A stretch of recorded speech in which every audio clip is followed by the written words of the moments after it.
বুকে পাথর চেপে হার সইতে হলো বাংলাদেশ অনূর্ধ্ব-19 দলের মেয়েদের।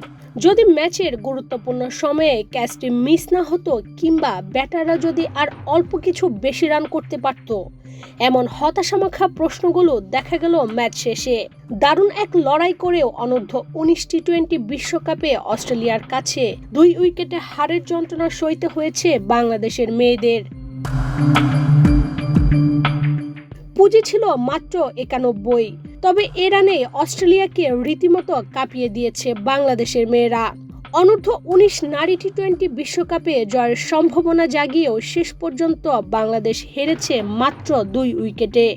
মালয়েশিয়ার কুয়ালালামপুরে নারী টি-20 বিশ্বকাপে ডি গ্রুপের ম্যাচে আগে ব্যাট করে 9 উইকেটে 91 রান করে বাংলাদেশ। তাড়া করতে নেমে 8 উইকেট হারিয়ে মাত্র 4 বল বাকি থাকতে জয় তুলে নেয় অস্ট্রেলিয়া। রান তাড়ায় মাত্র 3 ওভারে অস্ট্রেলিয়ার 2 ওপেনার তুলেছিল 26 রান। উইকেট হারানোর পর রানের গতি কিছুটা কমে যায়, যদিও 1 উইকেট হারিয়ে স্কোরবোর্ডে 50 রান তুলে ফেলে অস্ট্রেলিয়া।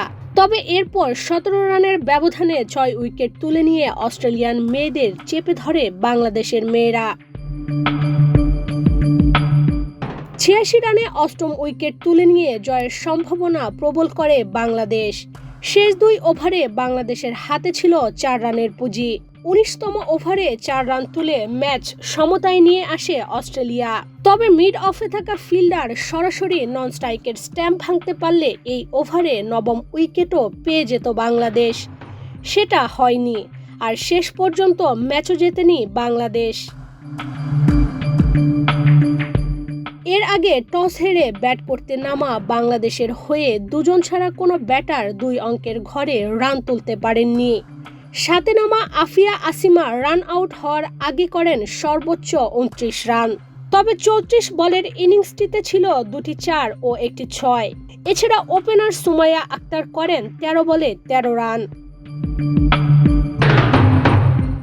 বল হাতে দলের হয়ে সবচেয়ে বড় অবদানটি রাখেন জান্নাতুল মাওয়া। 4 ওভারে 15 রান দিয়ে শিকার করেন 3 উইকেট। ডি গ্রুপে বাংলাদেশের তৃতীয় ও শেষ ম্যাচ বুধবার স্কটল্যান্ডের বিপক্ষে। এর আগে নিজেদের প্রথম ম্যাচে নেপালকে 5 উইকেট হারিয়েছিল সুমাইয়া আক্তারের দল।